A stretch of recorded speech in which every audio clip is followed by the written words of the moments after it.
Antes de você assistir o vídeo 3 da série Gestão da Segurança Pública, vamos dar algumas explicações. No vídeo 1, nós vimos o que é um sistema e como ele funciona. No vídeo 2, nós analisamos os diversos planos de governo. Governo a governo, desde Collor até Bolsonaro. Cada um na tentativa de criar um sistema de segurança pública e depois um sistema único de segurança pública. Vimos a passagem de plano de governo para plano de Estado. Nesse terceiro vídeo, eu quero focar exatamente nos componentes, no maquinário. É como se a preocupação até agora tivesse sido somente com as engrenagens. E cada vez mais se acrescentam engrenagens a esse sistema. Um sistema que produz mal, produz pouco, e cada vez mais a gente vê que o trabalho que está sendo feito não é de ciclo completo de polícia. Pense nas instituições de ciclo completo ou na continuidade das dicotomias que aí estão. Depois você mesmo poderá julgar se esse sistema, assim como ele está, se funciona bem ou se funciona mal. Eu conto com as suas observações e as suas sugestões. O que seria necessário ser feito agora? Assista ao vídeo e depois comente. Muito obrigado.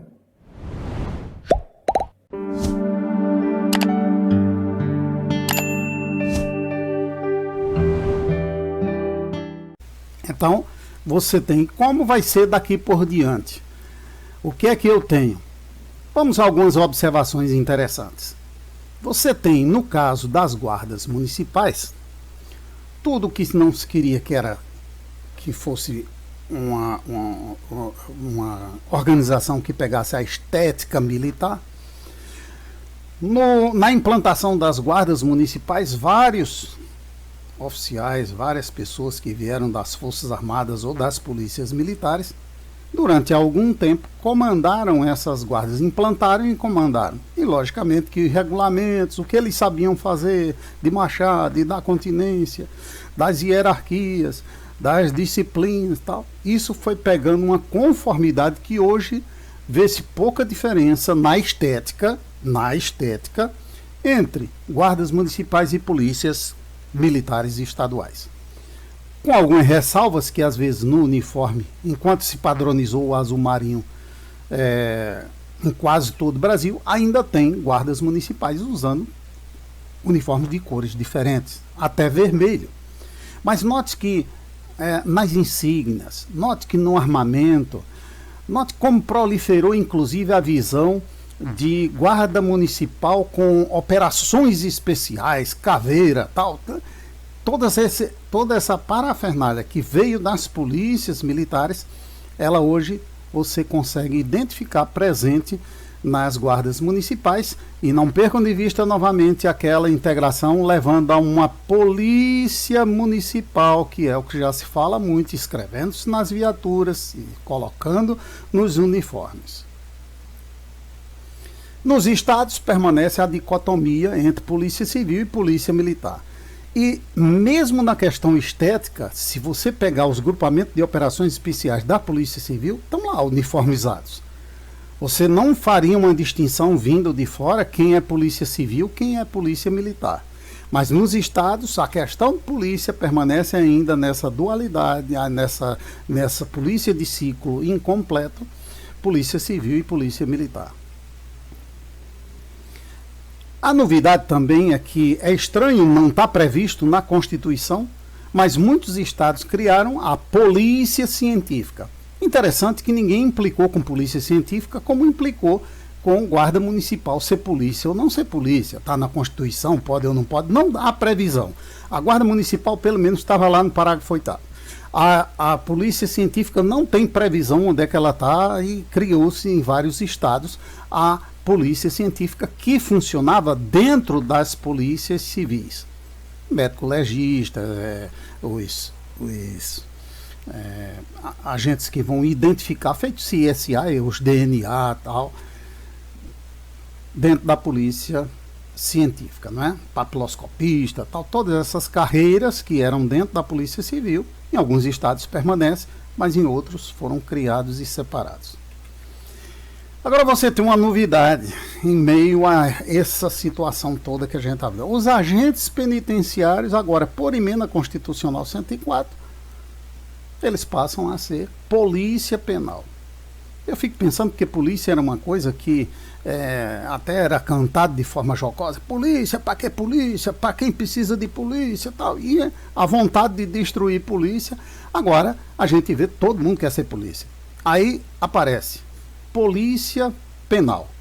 A emenda constitucional cria e os agentes penitenciários agora são policiais penais. Vamos para outra coisa que está acontecendo. No âmbito da federação, da União, eu tenho a Polícia Federal, eu tenho a Polícia Rodoviária Federal, eu tenho a Polícia Legislativa Federal. Não é? Eu tenho a Polícia Legislativa, que não está previsto na Constituição. E aí cria-se uma Polícia Legislativa que fica só ali, Congresso, Câmara de Deputados. E isso começou também a proliferar nos estados. A Assembleia Legislativa de Goiás criou já aí a Polícia Legislativa Estadual.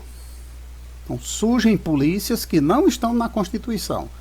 E logicamente que esse ato entre a regulamentação desses parágrafos gerou exatamente, não existe vácuo de poder. Não existe. Então, isso vai acontecendo, vai proliferando, depois cria-se um problema para regulamentar tudo isso e acolher todo esse imbróglio que está ficando no país.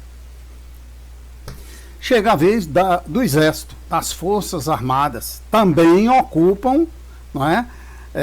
Eu sei que é constitucional, mas ocupam o papel de polícia em algumas situações. Então, os militares do Exército também, em algumas situações, eles viram polícia e atuam. Tal. Então, com aquela missão constitucional que fala sobre garantia de lei e ordem, né? Aí é regulamentado pela Constituição, no 142, pela Lei Complementar 97, que é de 1999, pelo Decreto 3897, que é de 2001, não é? E elas passam a agir, mesmo que de forma episódica, mas passa a agir como polícia em determinadas situações. Vamos para um outro exemplo que está acontecendo. Força Nacional de Segurança Pública. Foi criada no governo Luiz Inácio Lula da Silva pelo decreto 5289 e é um órgão de cooperação federativa, ou seja, cada polícia militar coopera enviando policiais para Brasília, onde eles são treinados numa academia, onde eles recebem viatura, armamento. Tal. No começo eles levavam até as armas emprestadas dos estados para ir compor a Força de Segurança Nacional. O que eu chamo a atenção é que esse tipo de situação, não é? O próprio governo Lula, o próprio governo Dilma falava que era necessário fazer algumas coisas mesmo que não tivesse na Constituição, para depois chegar à mudança constitucional. E está aí mais uma polícia que se cria que não está previsto na Constituição. E agora as guardas municipais passam a fazer também, né, tem projeto já de incluir a participação de guardas. O guarda sai de seu município, faz uma seleção, tal, vai para a Força Nacional de Segurança Pública, é treinado e passa a atuar usando armamento, tal. Há uma questão nisso aí que eu chamo a atenção para uma reflexão sobre o poder de polícia. Na hora em que eu sou policial militar em Pernambuco, eu recebi a minha autoridade toda enquanto eu estiver no serviço ativo da corporação. O meu poder de polícia está restrito ao meu estado, aonde a sociedade daquele estado me outorgou o poder de polícia para defendê-la. Se eu sair de Pernambuco e for para Alagoas ou for para Paraíba, eu não tenho como, sendo policial de Pernambuco, ser polícia ou exercer polícia nesses estados. Eu não tenho poder, eu não estou autorizado. Não foi o concurso que eu prestei. Então, eu não posso, né, ser polícia em outro estado. Eu sou polícia estadual. É lógico que muitas academias acolheram durante muito tempo policiais de diversos estados. E aí passa a ser aquela situação feito cunhado. Se ele se comporta bem, você considera. Então, considera o cara que se comporta bem no meu estado, veio de outro estado, tal. Mas ele não pode botar a farda dele e sair atuando em outro estado, prendendo gente, tal, fazendo e acontecendo. Okay? Então chama atenção isso, porque para os policiais que vão compor uma Força Nacional de Segurança Pública, quando na atuação deles, se der certo, parabéns, deu tudo certo. Se der errado, temos um problema. Se acidentalmente ou se de uma maneira certa ou errada, um policial desse, ele fere uma pessoa e essa pessoa fica aleijada, começa agora o questionamento sobre o poder de polícia, podia ou não podia fazer aquilo e quem vai pagar as despesas do cara que ficou ferido.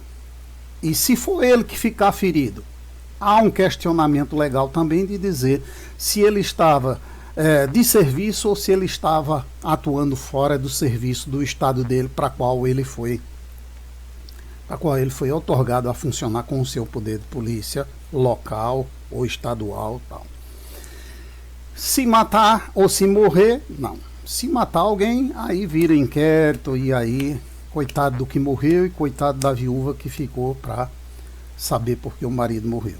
Se foi o policial que morreu, aí começaram, em determinada época da implantação da Força Nacional de Segurança Pública, chegou-se então, as mulheres começaram a pressionar sobre os policiais de que se eles morressem, as viúvas iam ficar com uma pensão pequena porque não foi em serviço. E aí faz toda uma pressão e aí surge então regulamentação federal, até prometendo promoção para o policial que morresse em serviço. E aí as mulheres passaram a incentivar os maridos para irem para a Força Nacional de Segurança Pública, porque se morresse, ele era soldado e voltava morto de sargento. Coisas desse tipo estão nas histórias, né, da formação da Força de Segurança Nacional. Então, não se implicou, volto a dizer, não se implicou com a Força Nacional de Segurança Pública, tanto quanto se implicou com Guarda Municipal, se é Polícia Municipal, se não é, se está no capítulo da segurança, se não está. Então, mais uma coisa a observar. Temos agora uma polícia que há previsão constitucional, mas cadê essa polícia? Né? É a Polícia Ferroviária Federal. Então, você vê a situação, a rede ferroviária nossa foi toda privatizada, passa-se a ser metrô, e muitos desses funcionários foram demitidos ou passaram para a administração dessas empresas.